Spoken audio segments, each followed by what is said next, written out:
이번에는 대부분의 연구기관들이 상승을 전망하고 있어요. 주택산업연구원에서는 2.5%, 내년 되면 제가 변곡점이 있다고 했죠. 1월 1일 날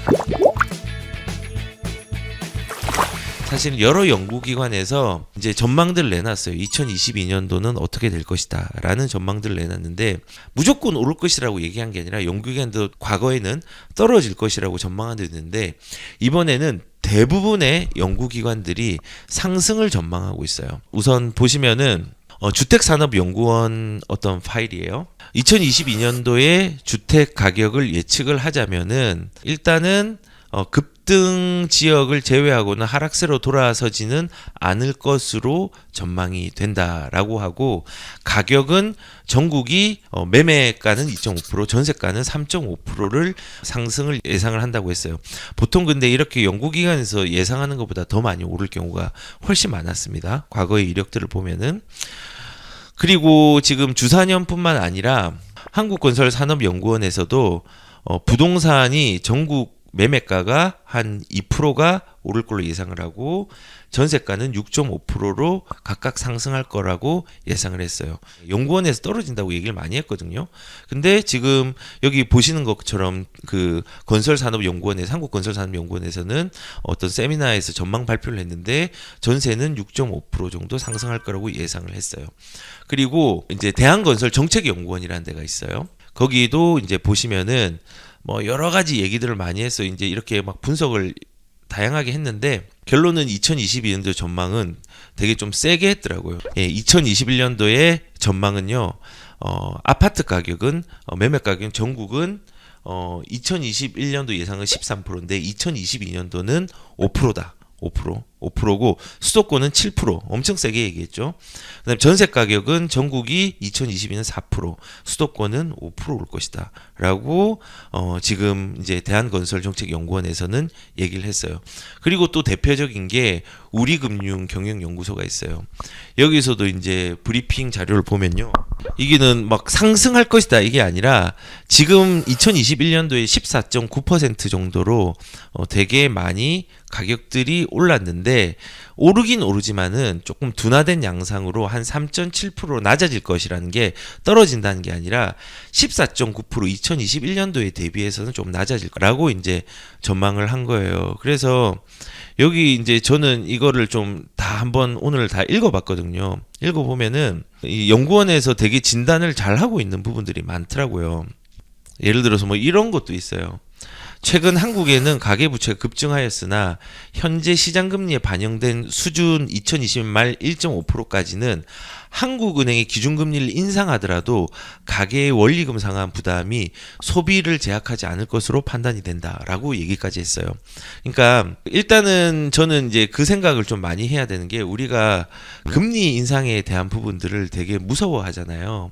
근데 이런 게 있을 수 있어요. 보통 이제 하락을 주장을 하시는 분들은요.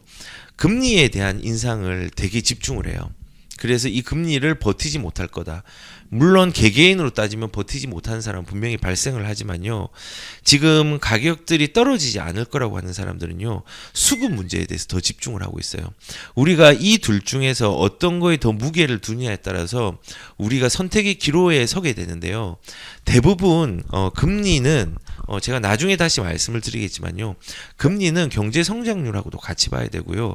금리 독단적으로 가격들을 움직일 수가 없어요. 조건은 될 수가 있지만 필수적으로 얘 때문에 무조건적으로 올라가고 내려가고를 결정되는 필수 요소는 아니거든요. 그렇기 때문에 내년에는 지금 뭐 IMF도 그렇고 다양한 이제 국제 기구에서도 보면은 뭐 3%에서 4%까지를 예상을 하고 있는데 지금 금리가 오르는 수준 자체보다는 훨씬 더 높거든요. 그런 경우에는 가격들이 금리가 올라간다고 하더라도 성장률이 더 좋으면요.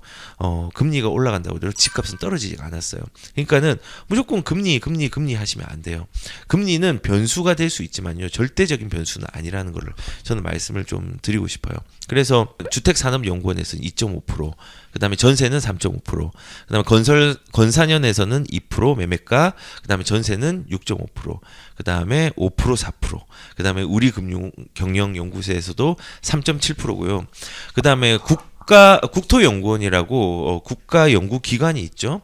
여기에서도 수도권은 매매가가 5.1%로 오를 거고 이제 2022년에 3.5%로 오를 거라고 얘기를 했어요. 그러니까 되게 이제 재밌는 건 뭐냐면요. 지금 가격은 주춤한데 민관세 일제히 내년에 상승을 전망을 했고요. 국가 연구기관인 국토연구원의 어떤 연구의 결과들이 되게 중요한 의미를 가지는 게요. 여기는 이 연구의 기조들이 밑바탕이 되어서 정책을 만들어요. 그러면 국토연구원에서 부동산의 매매나 이런 거에 대한 가격 상승을 전망을 하면요. 이렇게 되는 거죠. 정부의 예산의 편성이 되는 거예요. 그래서 국토연구원의 어떤 그 통계 자료를 기반으로 해가지고 기획재정부는 수도권 집값 5.1%, 3.5%의 가격이 상승할 걸로 가정을 하고 2022년도에는 세비 예산에 편성해서 국회에 제출을 했다고 하는 거예요. 이게 이제 국토연구기관의 전망치를 기반으로 한 거예요. 그러니까는 지금 그런 거죠. 연구기관들이 이제는 레임덕이 온 정부에 대해서 눈치를 좀 덜 보고 이제 전망을 하는 거라는 생각이 좀 많이 들어요. 과거에는 물론 모든 그 연구원들이 전부 다 내린다라고 얘기를 하고 보수적으로 엄청 보수적으로 한 사람도 있고 조금 그래 적극적으로 한 사람도 있었지만은 지금은 그냥 한 목소리로 내년은 가격들이 올라갈 수 있는 여지들이 상당히 크다라고 계속 시그널을 보내고 있어요. 그렇기 때문에 지금 이제 이 레임덕이 온 어떤 정부에 대해서 눈치 없이 이제 전망을 조금 하고 있는 양상이라고 저는 생각이 들어요. 그래서 제가 처음에 얘기했던 게 하락의 양 국면에 접어들었다라는 얘기들을 신문에서 많이 하고 있지만은 현재 시장은 조금 미묘하게 하락장하고는 다르게 좀 움직이고 있고 이런 연구기관 같은 경우도 전망들은 전부 다 보수적으로 잡아서 뭐 2%, 뭐 지금 5% 이렇게 3% 잡았지만요. 아마도 이거보다 더 많이 오를 수 있는 가능성이 저는 크다고 생각을 해요. 청약의 경쟁률이 엄청 뜨겁대요. 예, 실제적으로 만점 통장까지 이제 등장을 했는데 최고 69점 기록이라고 해요. 근데 69점이면은 4인 가족으로 만점이거든요. 84점 만점에 4인 가족이 가지고 갈 수 있는 최고의 점수가 69점이에요. 근데 지금 이런 기록들이 일어나고 있고 경쟁률도 보면은 그 1순위 청약에 270가구 모집에 거의 109대 1 경쟁률, 뭐 78대 1 경쟁률, 뭐 지금 이 경쟁률이 사실은 작은 경쟁률이 아니거든요. 지금 보면은 조금은 인기가 될 수 있는 입지에는 이렇게 뜨거운 열기들이 아직까지도 일어나고 있어요. 그리고 우리가 이제 취득세에 대한 중과라든지 그 다음에 보유세에 대한 부분들, 양도세에 대한 부분들 이런 부분들이 지속적으로 일어나고 있으니까는 우리가 여기 규제에 사각지대가 좀 생겼죠. 나중에는 조금 이게 사라질 수 있는데 오피스텔 같은 경우 이것도 지금 청약 최고 경쟁률이 지금 시흥 대하역에 1151대 1 정도까지 나왔대요. 어마어마하게 한 거죠. 이건 무슨 말이냐면요. 이 분양 시장이요. 이 눌린 시장에서 나는 집을 사고 싶지 않다가 아니라 주택을 사고 싶다의 갈망을 대변하고 있는 거라고 생각을 해요. 이런 경쟁의 청약률이라든지 고가의 고가 주택의 신고가 갱신이라든지 이런 부분들이 시장은 아직까지 집을 사고 싶다에 대한 부분을 반응하고 있는 거예요. 그래서 지금 하락에 대한 부분으로 사람들이 생각을 할 수 있지만은 지금 이렇게 가격이 둔화된 거의 절대적인 시점은요. 대출 규제예요. 대출 규제. 나중에 지금 사실은 대출이 되거든요. 대출이 되는데 사람들이 대출 규제했다고 해서 아예 안 되는 줄 알아요. 지금 연말인데도 되는 데가 있어요. 있지만은 총량 때문에 그걸 잘 찾아봐야 있겠죠. 근데 이제 이렇게 심리적으로 대출을 묶어놓고 이게 이제 끝나고 내년부터는 DSR 40%가 2억이 되면은 적용을 하고 내년 7월부터는 1억이 넘어가면 DSR 40%를 적용시켜가지고 1억 이상의 대출이 있을 경우에는 이제 문제가 심각해지는 거죠. 내 대출이 안 되는 거예요. 이렇게 이제 막아놓는 거를 전세도 막고 매매도 막고 이렇게 심리뿐만 아니라 여러 가지를 대출로 막아놔 버리니까 일단은 위축이 된 거죠. 그리고 이제 선제적으로 금리를 먼저 올렸죠. 올리고 그 올리는 속도도 우리가 생각한 것보다 조금 더 빠르게 많이 오르고 내년 같은 경우는 뭐 1.75까지 오를 수 있고 대출 금리는 6에서 7까지도 오를 수 있어요.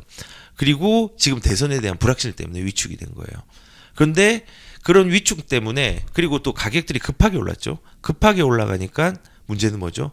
아, 이거 너무 올랐으니까 내가 이제 살 수가 없구나라는 생각도 하는 사람도 있지만요.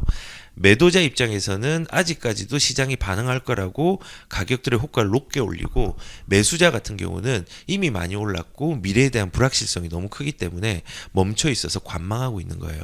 그런데 매도자 매수자의 공통점은요, 집을 팔고 싶다에 대한 부분, 갈아타고 싶다에 대한 부분들이 있고, 두 번째는 매수자는요, 집을 사고 싶다라는 갈망들이 굉장히 커요. 그렇기 때문에 심리가 죽었고, 그게 시장이 지금 일시적으로 반응을 하는 것이지, 내년 되면 제가 변곡점이 있다고 했죠. 1월 1일 날 대출에 대한 총량들이 조금 어느 정도 완화가 되고 리셋이 되고, 그리고 2월에 명절, 그리고 대선, 이 세 개의 포인트 중에서 어느 한 시점에서는 관망세가 매수세로 돌아오는 시장으로 바뀔 거예요. 바뀌면은 아, 이게 대세 하락장이 아니었구나라고 생각을 할 거예요. 그래서 뭐 지금 뭐 제가 뭐 근거 없이 얘기하는 것보다는 과거부터 제가 영상으로 쌓아놓은 게 있잖아요. 뭐 지금 처음 들어오신 분들은 이게 뭐 근거 없이 얘기하는 거 아니냐라고 하는데, 뭐 이제 여러 가지 지수를 통해 가지고 말씀을 드렸어요. 근데 분명한 거는 이렇게 시장은 눌려 있기 때문에 실어가 아니라 움직이지 못하고 있고 묶여 있기 때문에, 그 묶임을 풀리는 시점에 스프링처럼 튀어올 수 있는 가능성들이 저는 굉장히 크다라고 저는 생각이 듭니다.